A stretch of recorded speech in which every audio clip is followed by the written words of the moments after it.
Welcome to Walajah Sukanya Mohanram வீட்டு சமையல். இன்னைக்கு நான் செய்ய போகிற ரெசிபி என்னன்னு சொன்னீங்கன்னா, வாலாஜா ஸ்பெஷல் மட்டன் கவாப் செய்ய போகிறேன். ஏற்கனவே நான் உங்களுக்கு சிக்கன் கவாப் செஞ்சு காமிச்சிருக்கேன். அதை நிறைய பேர் பார்த்துட்டு சிக்கன் கவாப் நீங்கள் செஞ்சதை மட்டனில் நம்ம செய்யலாமா, மட்டன் வேக வைக்கணுமா அப்படின்னு சொல்லிட்டு நிறைய பேர் கேள்விகள் கேட்டிருந்தீங்க. ஸோ அதுக்காக இன்னைக்கு நான் மட்டன் கவாப் உங்களுக்கு செய்யறதுக்கு நான் ரெடி பண்ணியிருக்கேன். அது மட்டும் இல்லாமல் இந்த வாலாஜா ஸ்பெஷல் என்னன்னு சொன்னால், இந்த கவாப் இந்த ஊரில் மட்டும்தான் கிடைக்கும். எந்த ஊர்லையும் இந்த கவாப் செய்ய மாட்டாங்க. சிக்கனில் செய்வாங்க, மட்டன்லையும் செய்வாங்க, எக்லையும் இந்த கவாப்பை செய்வாங்க. ஸோ அதுக்காக இன்னைக்கு நான் மட்டனில் உங்களுக்கு எப்படி செய்யணும், ப்ரிப்பேர் பண்ணணும் அப்படிங்கிறதெல்லாம் உங்களுக்கு நான் காமிக்க போகிறேன். இங்கே வரவங்கெல்லாம் இந்த கவாப்பை ஒரு முறை நீங்கள் சாப்பிட்டீங்கன்னா எப்பொழுதுமே இந்த கவாப் சாப்பிடாம இந்த ஊருக்கு வரவங்க போகவே மாட்டாங்க. அந்த அளவுக்கு ரொம்ப டேஸ்டியாக இருக்கும். அதுக்காக இந்த நான் ரெசிபியை உங்களுக்கு நான் செஞ்சு காமிக்கிறேன். எல்லாரும் நீங்கள் இதை செஞ்சு சாப்பிடுவீங்க நான் எதிர்பார்க்குறேன். ஏன்னா சிக்கன் கவாப் நிறைய பேர் பார்த்துட்டு நிறைய பேர் ரொம்ப நல்லா இருக்கு அப்படின்னு சொல்லியிருந்தீங்க. அதே மாதிரி இந்த மட்டன் கவாப்பும் இருக்கும். அதுக்காக நான் இது செஞ்சுறேன். நீங்கள் எல்லாரும் பாருங்க. தேவையான பொருட்கள்லாம் வச்சிருக்கேன், வாங்க பார்க்கலாம்.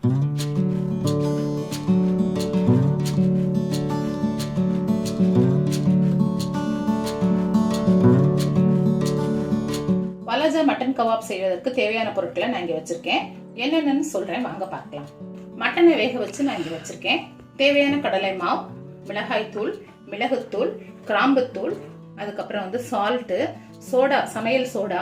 இது எப்படி செய்யறதுங்கிறத நான் உங்களுக்கு சொல்றேன். ஏற்கனவே நம்ம சிக்கன் கவாப் செஞ்சிருந்தோம்.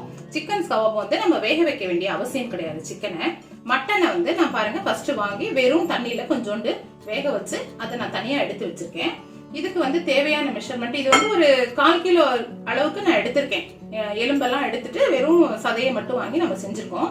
அதுக்கு தேவையான கடலை மாவு நான் ஒரு 5-6 ஸ்பூன் இதுல போடுறேங்க. அதாவது 50 கிராம் கணக்கு. அதுக்கு நமக்கு தேவையானது நான் இதுல போட்டுறேன். 50 கிராம் கணக்குல இதை நம்ம போடுறோம். அதுக்கப்புறம் பாத்தீங்கன்னு சொன்னா மிளகாய் தூள் ஒரு 2 ஸ்பூன் நம்ம போடணுங்க. அப்புறம் மிளகுத்தூள் அது ஒரு 1.5 ஸ்பூன் நம்ம போடலாம். அப்புறம் இதுல கிராம்பு தூள், கிராம்பு போட்டாதான் இந்த டேஸ்ட் வரும். இது நான் ஒரு 3/4 ஸ்பூன் கிட்ட நான் கிராம்பு தூள் நான் போட்டிருக்கேன்.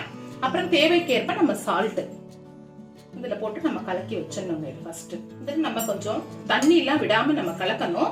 சப்போஸ் இது மிக்ஸ் ஆகாத நான் நல்லா எடுத்து வச்சிருக்கிறதுனால கொஞ்சம் வாட்டரை விட்டு நம்ம மிக்ஸ் பண்ணி வச்சுக்கணும். இதை கடலை மாவு நம்ம போடுறதுனால இது அப்படியே நம்ம பொல பொலன்னு இருக்கு. ஏன்னா நம்ம ட்ரையா எடுத்து வச்சிருக்கோம் இல்லைங்களா, வேக வச்சு வச்சதுனால சுத்தமா தண்ணி கிடையாது. கொஞ்சமா நம்ம தண்ணியை விட்டு நல்லா இதுல கலரி வச்சுட்டோம்னு சொன்னா நம்ம ஒரு 2 ஹவர்ஸ் முன்னாடி, நம்ம சாப்பிடறதுக்கு ஒரு 2 ஹவர்ஸ்க்கு முன்னாடி நம்ம கலந்து வச்சிடணுங்க. பாருங்க நல்லா மிக்ஸ் ஆயிடுச்சு.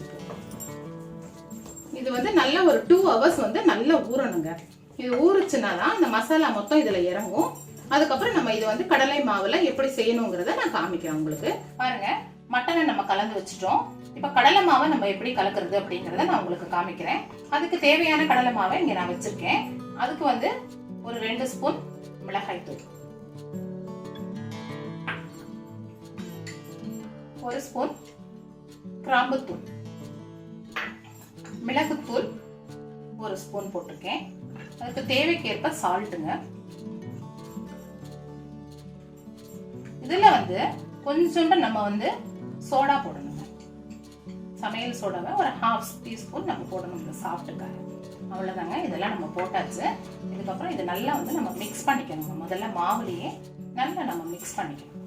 அப்புறம் இப்ப வாட்டர் விட்டு நம்ம இதுல மிக்ஸ் பண்ண போறோம். இப்ப எப்படி நம்ம லேடிஸ் எல்லாம் பஜ்ஜி செய்யறதுக்கு நம்ம தேவைக்கு ஏற்ப நம்ம செஞ்சுக்கிறோமோ அதே மாதிரி இதுக்கும் நம்ம செஞ்சுக்கணும். ரொம்ப தண்ணியாவும் செய்யக்கூடாது, திக்காவும் செய்யக்கூடாது. லிமிட்டடா நம்ம செஞ்சுக்கணும். இந்த அளவுக்கு நான் மாவு ரெடி பண்ணிருக்கேன். கடலை மாவை எண்ணெய் அடுப்புல காஞ்சிருச்சுங்க. இப்போ ஒவ்வொரு மட்டனை எடுத்து நம்ம இதுல நல்லா டிப் பண்ணி இந்த மாதிரி போடணும்.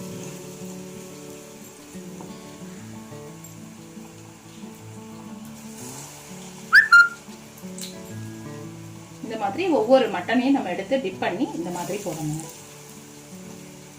அடுப்பை நம்ம எண்ணெய் நல்லா காஞ்ச உடனே நம்ம அடுப்பை கொஞ்சம் சின்னதா பண்ணிடணும். பெருசா இருந்ததுன்னா தீஞ்சு போயிடும். அதனால இந்த மாதிரி நம்ம சின்னதா பண்ணிடணும். நம்ம அப்படி திருப்பி போட்டு இந்த அளவுக்கு வெந்துருச்சு.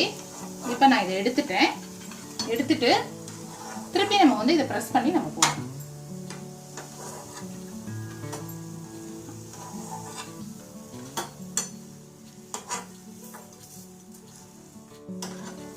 பாருங்க, இதை எடுத்து நம்ம கொஞ்சம் இப்படி லைட்டாக ப்ரெஸ் பண்ணி திருப்பி இதை வந்து நான் எண்ணெயில் பொரிக்கிறதுக்காக போடுறேங்க.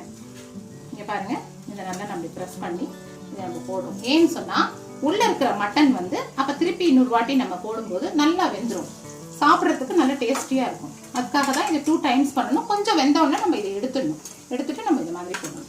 பாருங்கள், திருப்பி நல்லா வேகுது பார்த்தீங்களா? திருப்பி நம்ம இதை 2 times நல்லா திருப்பி விடணும். பாருங்க, நல்லா வெந்துருச்சு. இப்போ நம்ம இதை வந்து எடுத்துக்கணும். இந்த அளவுக்கு நம்ம சிறக்க வந்துச்சுன்னா நம்ம எடுத்துடணுங்க. பாருங்க, கவாப் முடிஞ்சிருச்சுங்க. வாலாஜா சிக்கன் கவாப் செஞ்ச மாதிரி மட்டன்ல நம்ம அந்த கவாப் செஞ்சிருக்கோம். நிறைய பேர் கேட்ட மாதிரி சிக்கன்ல எப்படி செஞ்சிருக்கீங்க, மட்டன்ல நம்ம எப்படி செய்யணும்னு கேட்டீங்க. அதுக்காக நான் மட்டன்ல எப்படி செய்யறதுன்னு சொல்லிட்டு நான் உங்களுக்கு சொல்லியிருக்கேன். எல்லாருக்கும் ரொம்ப பிடிக்கும்னு நினைக்கிறேன். நீங்க இது எல்லாரும் கண்டிப்பா நீங்க செஞ்சு சாப்பிடணும். இந்த கவாப் ரொம்ப டேஸ்டியா இருக்கும் மட்டன்ல செஞ்சதுனால. அதனால எல்லாரும் செஞ்சு சாப்பிடுங்க. ஃபர்ஸ்ட் டைம் பார்க்குறவங்களா இருந்தால் சப்ஸ்கிரைப் பண்ணி பெல் பட்டன் ப்ரெஸ் பண்ணுங்க, லைக் பண்ணுங்க, ஷேர் பண்ணுங்க. அடுத்த வாரம் ஒரு புது ரெசிபியுடன் உங்களிடம் நான் சந்திக்க வருகிறேன். வாலாஜா சுகன்யா மோகன்ராம். தேங்க்ஸ்.